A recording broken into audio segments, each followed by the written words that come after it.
Chapter 25. God's Law Immutable. The temple of God was opened in heaven, and there was seen in his temple the ark of his testament. Revelation 11:19. The ark of God's testament is in the Holy of Holies, the second apartment of the sanctuary. In the ministration of the earthly tabernacle, which served unto the example and shadow of heavenly things, this apartment was opened only upon the great day of atonement for the cleansing of the sanctuary. Therefore the announcement that the temple of God was opened in heaven, and the ark of his testament was seen, points to the opening of the most holy place of the heavenly sanctuary in 1844, as Christ entered there to perform the closing work of the atonement. Those who by faith followed their great high priest as he entered upon his ministry in the most holy place, beheld the ark of his testament. As they had studied the subject of the sanctuary, they had come to understand the Saviour's change of ministration, and they saw that he was now officiating before the ark of God, pleading his blood in behalf of sinners. The ark in the tabernacle on earth contained the 2 tables of stone, upon which were inscribed the precepts of the law of God. The ark was merely a receptacle for the tables of the law, and the presence of these divine precepts gave to it its value and sacredness. When the temple of God was opened in heaven, the ark of his testament was seen. Within the Holy of Holies in the sanctuary in heaven, the divine law is sacredly enshrined, the law that was spoken by God himself amid the thunders of Sinai and written with his own finger on the tables of stone. The law of God in the sanctuary in heaven is the great original, of which the precepts inscribed upon the tables of stone and recorded by Moses in the Pentateuch were an unerring transcript. Those who arrived at an understanding of this important point were thus led to see the sacred, unchanging character of the divine law. They saw, as never before, the force of the Saviour's words, "Till heaven and earth pass, one jot or one tittle shall in no wise pass from the law." Matthew 5:18. The law of God, being a revelation of his will, a transcript of his character, must forever endure as a faithful witness in heaven. Not one command has been annulled, not a jot or a tittle has been changed. Says the psalmist, "Forever, O Lord, thy word is settled in heaven. All his commandments are sure. They stand fast forever and ever." Psalm 119:89 and 111:7 and 8. In the very bosom of the Decalogue is the 4th commandment, as it was first proclaimed, "Remember the Sabbath day, to keep it holy.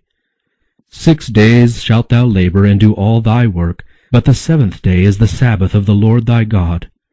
In it thou shalt not do any work, thou nor thy son, nor thy daughter, thy manservant, nor thy maidservant, nor thy cattle, nor thy stranger that is within thy gates. For in 6 days the Lord made heaven and earth, the sea, and all that is in them, and rested the 7th day. Wherefore the Lord blessed the Sabbath day, and hallowed it." Exodus 20:8-11. The Spirit of God impressed the hearts of those students of his word. The conviction was urged upon them that they had ignorantly transgressed this precept by disregarding the Creator's rest day. They began to examine the reasons for observing the first day of the week instead of the day which God had sanctified. They could find no evidence in the Scriptures that the 4th commandment had been abolished, or that the Sabbath had been changed. The blessing which first hallowed the 7th day had never been removed. They had been honestly seeking to know and to do God's will. Now, as they saw themselves transgressors of his law, sorrow filled their hearts, and they manifested their loyalty to God by keeping his Sabbath holy. Many and earnest were the efforts made to overthrow their faith.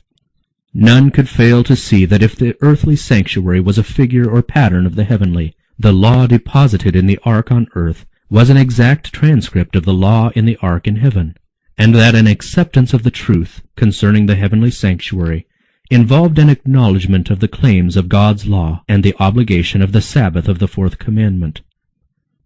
Here was the secret of the bitter and determined opposition to the harmonious exposition of the Scriptures that revealed the ministration of Christ in the heavenly sanctuary. Men sought to close the door which God had opened, and to open the door which he had closed. But he that openeth, and no man shutteth, and shutteth, and no man openeth, had declared, Behold, I have set before thee an open door, and no man can shut it. Revelation 3, 7, and 8. Christ had opened the door, or ministration, of the most holy place. Light was shining from that open door of the sanctuary in heaven, and the fourth commandment was shown to be included in the law which is there enshrined. What God had established, no man could overthrow. Those who had accepted the light concerning the mediation of Christ and the perpetuity of the law of God found that these were the truths presented in Revelation 14. The messages of this chapter constitute a threefold warning, which is to prepare the inhabitants of the earth for the Lord's second coming. The announcement, the hour of his judgment is come, points to the closing work of Christ's ministration for the salvation of men. It heralds a truth which must be proclaimed until the Savior's intercession shall cease, and he shall return to the earth to take his people to himself. The work of judgment which began in 1844 must continue until the cases of all are decided, both of the living and the dead. Hence it will extend to the close of human probation. That men may be prepared to stand in the judgment, the message commands them to fear God and give glory to him, and worship him that made heaven and earth and the sea and the fountains of waters. The result of an acceptance of these messages is given in the word, Here are they that keep the commandments of God and the faith of Jesus. In order to be prepared for the judgment, it is necessary that men should keep the law of God. That law will be the standard of character in the judgment. The Apostle Paul declares, As many as have sinned in the law shall be judged by the law, in the day when God shall judge the secrets of men by Jesus Christ. And he says that the doers of the law shall be justified. Romans 2:12-16. Faith is essential in order to the keeping of the law of God. For without faith it is impossible to please him. And whatsoever is not of faith is sin. Hebrews 11:6 and Romans 14:23. By the first angel men are called upon to fear God and give glory to him, and to worship him as the creator of the heavens and the earth. In order to do this, they must obey his law. Says the wise men, Fear God and keep his commandments, for this is the whole duty of man. Ecclesiastes 12:13. Without obedience to his commandments, no worship can be pleasing to God. This is the love of God, that we keep his commandments. He that turneth away his ear from hearing the law, even his prayer shall be an abomination. 1 John 5:3 and Proverbs 28:9. The duty to worship God is based upon the fact that he is the Creator, and that to him all other beings owe their existence. And wherever in the Bible his claim to reverence and worship above the gods of the heathen is presented, there is cited the evidence of his creative power. All the gods of the nations are idols, but the Lord made the heavens. Psalm 96:5. To whom then will ye liken me, or shall I be equal, saith the Holy One? Lift up your eyes on high, and behold who hath created these things. Thus saith the Lord that created the heavens, God himself that formed the earth and made it.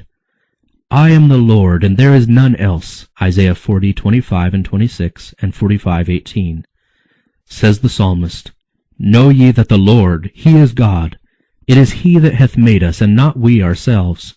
O come, let us worship and bow down. Let us kneel before the Lord our Maker. Psalms 103:95-6. And the holy beings who worship God in heaven state as the reason why their homage is due to him, Thou art worthy, O Lord, to receive glory and honor and power, for thou hast created all things. Revelation 4:11. In Revelation 14, men are called upon to worship the Creator, and the prophecy brings to view a class that, as the result of the threefold message, are keeping the commandments of God. One of these commandments points directly to God as the Creator. The fourth precept declares, The seventh day is the Sabbath of the Lord thy God. For in 6 days the Lord made heaven and earth, the sea, and all that in them is, and rested the seventh day. Wherefore the Lord blessed the Sabbath day and hallowed it. Exodus 20:10 and 11. Concerning the Sabbath, the Lord says, further, that it is a sign, that ye may know that I am the Lord your God. Ezekiel 20:20. And the reason given is, for in 6 days the Lord made heaven and earth, and on the seventh day he rested, and was refreshed. Exodus 31:17. The importance of the Sabbath as the memorial of creation is that it keeps ever present the true reason why worship is due to God, because he is the Creator, and we are his creatures. The Sabbath, therefore, lies at the very foundation of divine worship, for it teaches this great truth in the most impressive manner, and no other institution does this. The true ground of divine worship, not of that on the seventh day merely, but of all worship, is found in the distinction between the Creator and his creatures. This great fact can never become obsolete and must never be forgotten. J. N. Andrews, History of the Sabbath, chapter 27. It was to keep this truth ever before the minds of men that God instituted the Sabbath in Eden, and so long as the fact that he is our Creator continues to be a reason why we should worship him, so long the Sabbath will continue as its sign and memorial. Had the Sabbath been universally kept, man's thoughts and affections would have been led to the Creator as the object of reverence and worship, and there would never have been an idolater, an atheist, or an infidel. The keeping of the Sabbath is a sign of loyalty to the true God, him that made heaven and earth and the sea and the fountains of waters. It follows that the message which commands men to worship God and keep his commandments will especially call upon them to keep the fourth commandment. In contrast to those who keep the commandments of God and have the faith of Jesus, the third angel points to another class against whose errors a solemn and fearful warning is uttered. If any man worship the beast and his image, and receive his mark in his forehead or in his hand, the same shall drink of the wine of the wrath of God. Revelation 14:9 and 10. A correct interpretation of the symbols employed is necessary to an understanding of this message. What is represented by the beast, the image, the mark? The line of prophecy in which these symbols are found begins with Revelation 12, with the dragon that sought to destroy Christ at his birth. The dragon is said to be Satan, Revelation 12:9. He it was that moved upon Herod to put the Savior to death. But the chief agent of Satan in making war upon Christ and his people during the first centuries of the Christian era was the Roman Empire, in which paganism was the prevailing religion. Thus, while the dragon primarily represents Satan, it is in a secondary sense a symbol of pagan Rome. In chapter 13, verses 1 through 10, is described another beast, like unto a leopard, to which the dragon gave his power and his seat and great authority. This symbol, as most Protestants have believed, represents the papacy, which succeeded to the power and seat and authority once held by the ancient Roman Empire. Of the leopard-like beast it is declared, There was given unto him a mouth speaking great things and blasphemies, and he opened his mouth in blasphemy against God, to blaspheme his name and his tabernacle and them that dwell in heaven. And it was given unto him to make war with the saints, and to overcome them. And power was given him over all kindreds and tongues and nations. This prophecy, which is nearly identical with the description of the little horn of Daniel 7, unquestionably points to the papacy. Power was given unto him to continue 42 months. And, says the prophet, I saw one of his heads as if it were wounded to death. And again he that leadeth into captivity shall go into captivity. He that killeth with the sword must be killed with the sword. The 42 months are the same as the time and times and the dividing of time, 3 years and a half, or 1260 days of Daniel 7, the time during which the papal power was to oppress God's people. This period, as stated in preceding chapters, began with the supremacy of the papacy, A.D. 538, and terminated in 1798. At that time the Pope was made captive by the French army. The papal power received its deadly wound, and the prediction was fulfilled. He that leadeth into captivity shall go into captivity. At this point another symbol is introduced. Says the prophet, I beheld another beast coming up out of the earth, And he had 2 horns like a lamb, verse 11. Both the appearance of this beast and the manner of its rise indicate that the nation which it represents is unlike those presented under the preceding symbols. The great kingdoms that have ruled the world were presented to the prophet Daniel as beasts of prey, rising when the 4 winds of the heavens strove upon the great sea, Daniel 7:2. In Revelation 17, an angel explained that waters represented peoples and multitudes and nations and tongues, Revelation 17:15. Winds are a symbol of strife. The 4 winds of heaven striving upon the great sea represent the terrible scenes of conquest and revolution by which kingdoms have attained to power. But the beast with lamb-like horns was seen coming up out of the earth. Instead of overthrowing other powers to establish itself, the nation thus represented must arise in territory previously unoccupied and grow up gradually and peacefully. It could not then arise among the crowded and struggling nationalities of the Old World, that turbulent sea of peoples and multitudes and nations and tongues. It must be sought in the Western continent. What nation of the New World was in 1798 rising into power, giving promise of strength and greatness, and attracting the attention of the world? The application of the symbol admits no question. One nation and only one meets the specifications of this prophecy. It points unmistakably to the United States of America. Again and again the thought, almost the exact words of the sacred writer, has been unconsciously employed by the orator and the historian in describing the rise and growth of this nation. The beast was seen coming up out of the earth, and according to the translators the word here rendered coming up literally signifies to grow or spring up as a plant. And as we have seen, the nation must arise in territory previously unoccupied. A prominent writer describing the rise of the United States speaks of the mystery of her coming forth from vacancy, and says, like a silent seed we grew into empire. G.A. Townsend, The New World Compared with the Old, page 462. A European journal in 1850 spoke of the United States as a wonderful empire which was emerging, and amid the silence of the earth, daily adding to its power and pride. The Dublin nation, Edward Everett, in an oration on the Pilgrim founders of this nation, said, did they look for a retired spot, inoffensive for its obscurity and safe in its remoteness, where the little church of Leyden might enjoy the freedom of conscience? Behold the mighty regions over which, in peaceful conquest, they have borne the banners of the cross. Speech delivered at Plymouth, Massachusetts, December 22, 1824, page 11. And he had 2 horns like a lamb. The lamb-like horns indicate youth, innocence, and gentleness, fitly representing the character of the United States when presented to the prophet as coming up in 1798. Among the Christian exiles who first fled to America and sought an asylum from royal oppression and priestly intolerance were many who determined to establish a government upon the broad foundation of civil and religious liberty. Their views found place in the Declaration of Independence, which sets forth the great truth that all men are created equal and endowed with the inalienable right to life, liberty, and the pursuit of happiness.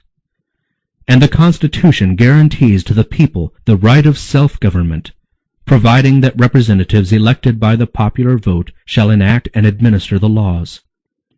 Freedom of religious faith was also granted, every man being permitted to worship God according to the dictates of his conscience. Republicanism and Protestantism became the fundamental principles of the nation. These principles are the secret of its power and prosperity. The oppressed and downtrodden throughout Christendom have turned to this land with interest and hope. Millions have sought its shores, and the United States has risen to a place among the most powerful nations of the earth. But the beast with lamb-like horns spake as a dragon, and he exerciseth all the power of the first beast before him, and causeth the earth and them which dwell therein to worship the first beast, whose deadly wound was healed, saying to them that dwell on the earth that they should make an image to the beast, which had the wound by a sword and did live. Revelation 13:11-14. The lamb-like horns and dragon voice of the symbol point to a striking contradiction between the professions and the practice of the nation thus represented. The speaking of the nation is the action of its legislative and judicial authorities. By such action it will give the lie to those liberal and peaceful principles which it has put forth as the foundation of its policy. The prediction that it will speak as a dragon and exercise all the power of the first beast plainly foretells a development of the spirit of intolerance and persecution that was manifested by the nations represented by the dragon and the leopard-like beast. And the statement that the beast with 2 horns causeth the earth and them which dwell therein to worship the first beast indicates that the authority of this nation is to be exercised in enforcing some observance which shall be an act of homage to the papacy. Such action would be directly contrary to the principles of this government, to the genius of its free institutions, to the direct and solemn avowals of the Declaration of Independence, and to the Constitution. The founders of the nation wisely sought to guard against the employment of secular power on the part of the Church, with its inevitable result, intolerance and persecution. The Constitution provides that Congress shall make no law respecting an establishment of religion, or prohibiting the free exercise thereof, and that no religious test shall ever be required as a qualification to any office of public trust under the United States. Only in flagrant violation of these safeguards to the nation's liberty can any religious observance be enforced by civil authority. But the inconsistency of such action is no greater than is represented in the symbol. It is the beast with lamb-like horns, in profession pure, gentle, and harmless, that speaks as a dragon, saying to them that dwell on the earth that they should make an image to the beast. Here is clearly presented a form of government in which the legislative power rests with the people, a most striking evidence that the United States is the nation denoted in the prophecy. But what is the image to the beast, and how is it to be formed? The image is made by the 2-horned beast, and is an image to the beast. It is also called an image of the beast. Then to learn what the image is like and how it is to be formed, we must study the characteristics of the beast itself, the papacy. When the early church became corrupted by departing from the simplicity of the gospel and accepting heathen rites and customs, she lost the spirit and power of God. And in order to control the consciences of the people, she sought the support of the secular power. The result was the papacy, a church that controlled the power of the state and employed it to further her own ends, especially for the punishment of heresy. In order for the United States to form an image of the beast, the religious power must so control the civil government that the authority of the state will also be employed by the Church to accomplish her own ends. Whenever the Church has obtained secular power, she has employed it to punish dissent from her doctrines. Protestant churches that have followed in the steps of Rome by forming alliance with worldly powers have manifested a similar desire to restrict liberty of conscience. An example of this is given in the long-continued persecution of dissenters by the Church of England. During the 16th and 17th centuries, thousands of nonconformist ministers were forced to flee from their churches, and many, both of pastors and people, were subjected to fine, imprisonment, torture, and martyrdom. It was apostasy that led the early church to seek the aid of the civil government, and this prepared the way for the development of the papacy, the beast. Said Paul, "There shall come a falling away, and that man of sin be revealed." 2 Thessalonians 2:3. So apostasy in the church will prepare the way for the image to the beast. The Bible declares that before the coming of the Lord there will exist a state of religious declension similar to that in the first centuries. In the last days perilous times shall come, for men shall be lovers of their own selves, covetous, boasters, proud, blasphemers, disobedient to parents, unthankful, unholy, without natural affection, truce breakers, false accusers, incontinent, fierce, despisers of those that are good, traitors, heady, high-minded, lovers of pleasures more than lovers of God, having a form of godliness, but denying the power thereof. 2 Timothy 3:1-5. Now the Spirit speaketh expressly, that in the latter times some shall depart from the faith, giving heed to seducing spirits and doctrines of devils. 1 Timothy 4:1. Satan will work with all power and signs and lying wonders, and with all deceivableness of unrighteousness. And all that receive not the love of the truth that they might be saved will be left to accept strong delusion, that they should believe a lie. 2 Thessalonians 2:9-11. When this state of ungodliness shall be reached, the same results will follow as in first centuries. The wide diversity of belief in the Protestant churches is regarded by many as decisive proof that no effort to secure a forced uniformity can ever be made. But there has been for years in churches of the Protestant faith a strong and growing sentiment in favor of a union based upon common points of doctrine. To secure such a union, the discussion of subjects upon which all were not agreed, however important they might be from a Bible standpoint, must necessarily be waived.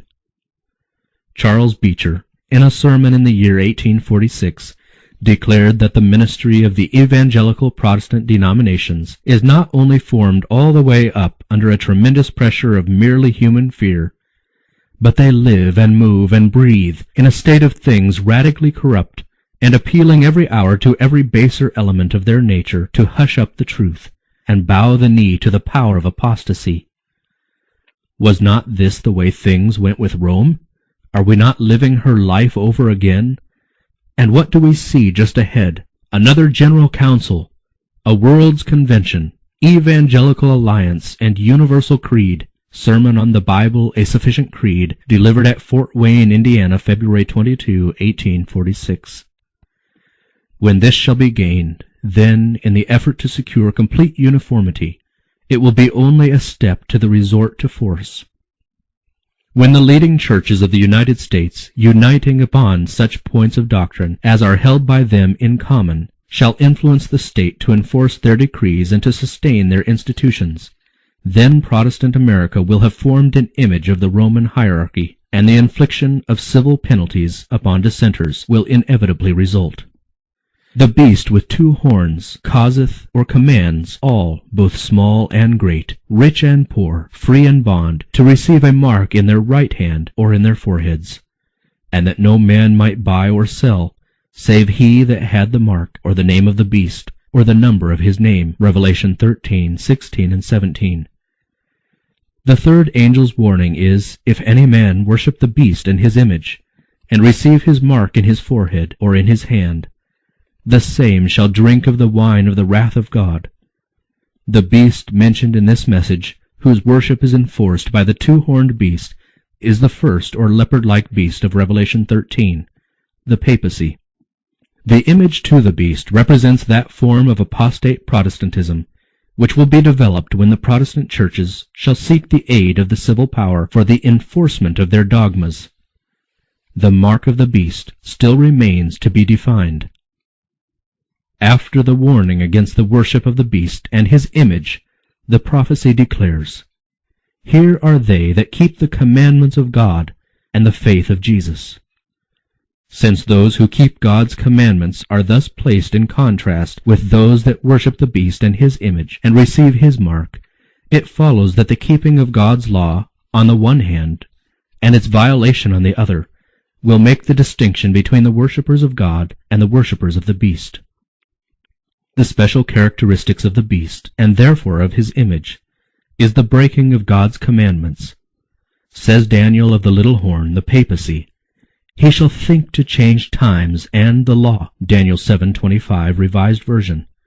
And Paul styled the same power the man of sin, who was to exalt himself above God. One prophecy is a complement of the other.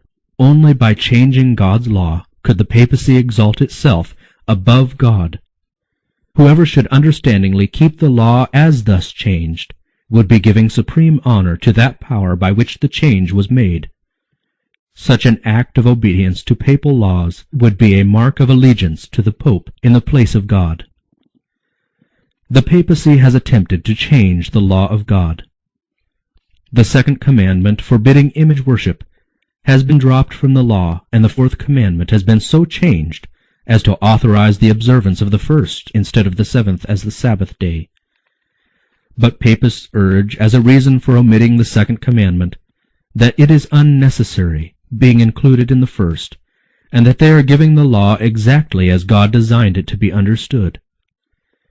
This cannot be the change foretold by the prophet. An intentional, deliberate change is presented. He shall think to change the times and the law. The change in the fourth commandment exactly fulfills the prophecy. For this the only authority claimed is that of the Church. Here the papal power openly sets itself above God. While the worshippers of God will be especially distinguished by their regard for the fourth commandment, since this is the sign of his creative power and the witness to his claim upon man's reverence and homage, the worshippers of the beast will be distinguished by their efforts to tear down the Creator's memorial, to exalt the institution of Rome.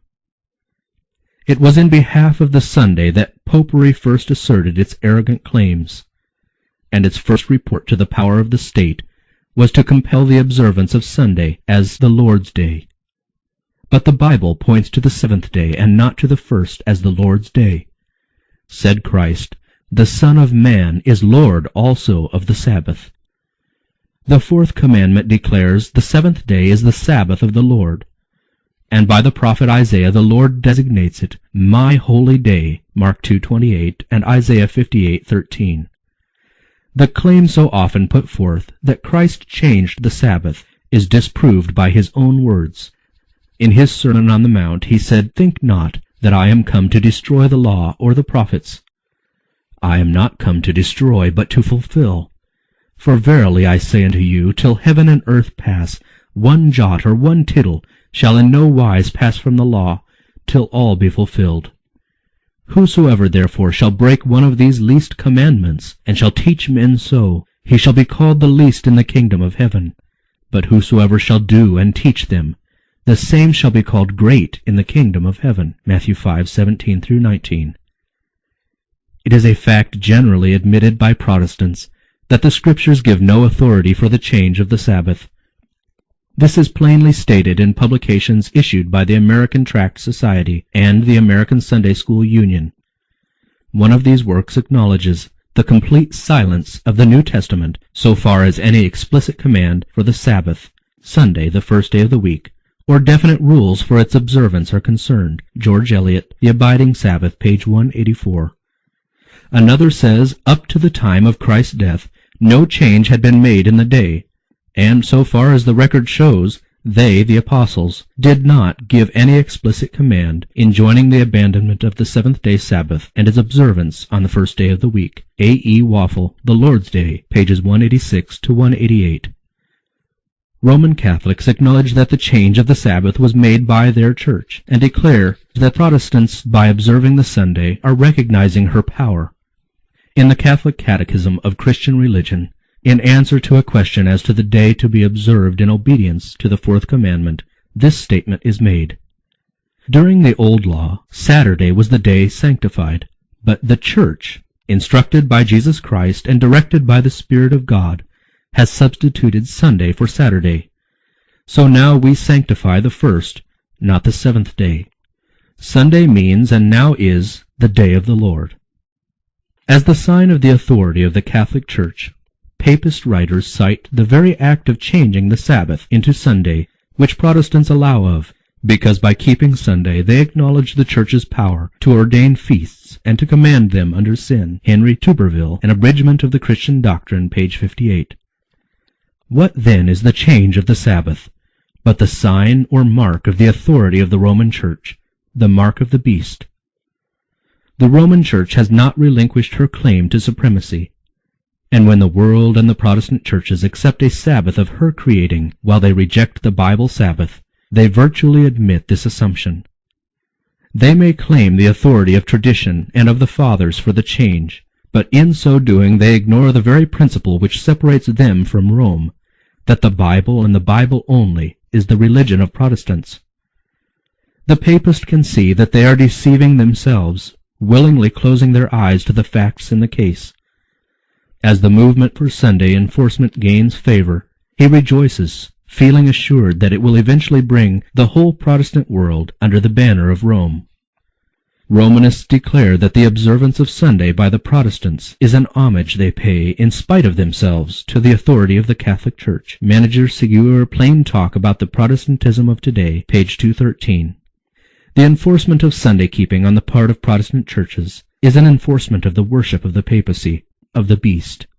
Those who understand the claims of the fourth commandment and choose to observe the false instead of the true Sabbath are thereby paying homage to that power by which alone it is commanded.